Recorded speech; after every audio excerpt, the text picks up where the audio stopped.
وقل رب زدني علما. وقل رب زدني علما.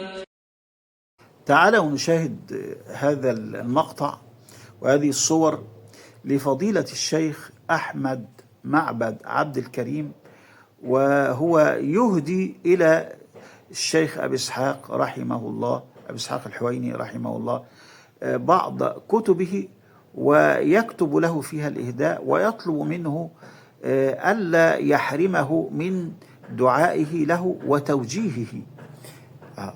انظر، يعني هذا الرجل رجل فاضل وعلامة ورجل منصف، وهو ناقشني في الدكتوراه في الحديث في الشريعة.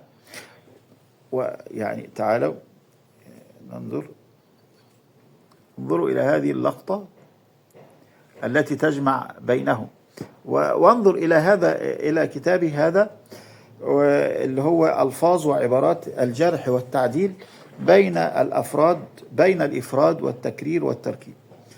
ألفاظ وعبارات الجرح والتعديل بين الإفراد والتكرير والتركيب، للشيخ أحمد معبد عبد الكريم، الدكتور أحمد معبد عبد الكريم.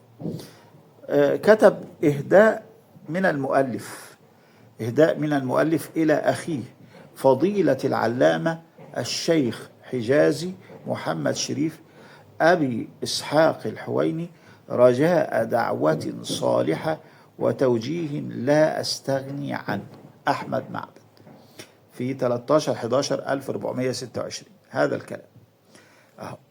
فيعني ماذا يراد بعد ذلك؟ يعني نشوف كده الكلام.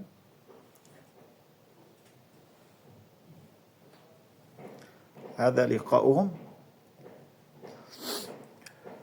وهذا الكتاب، وهذا الإهداء.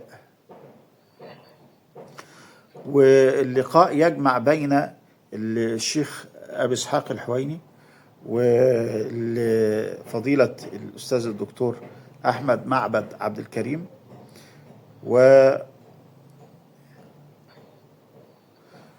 والدكتور مازن السرساوي والشيخ طارق عوض الله من يعني خير الشيخ طارق عوض الله والدكتور مازن السرساوي كذلك من تلاميذ، وده حاتم الحويني من تلاميذ الشيخ أبي إسحاق الحويني.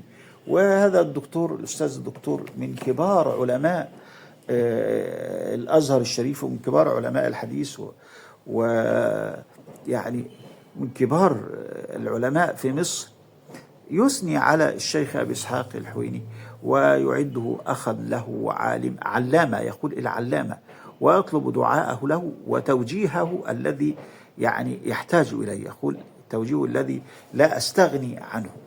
فيعني ماذا بعد ذلك؟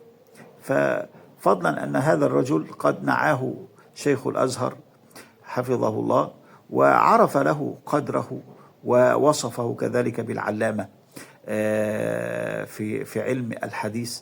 فيعني لماذا لا تسود هذه الروح بين أهل العلم، أن يعرف بعضهم حق بعض وقدر بعض، ولا ينتقص بعضهم من بعض، حتى يطمئن العامة إلى علومهم.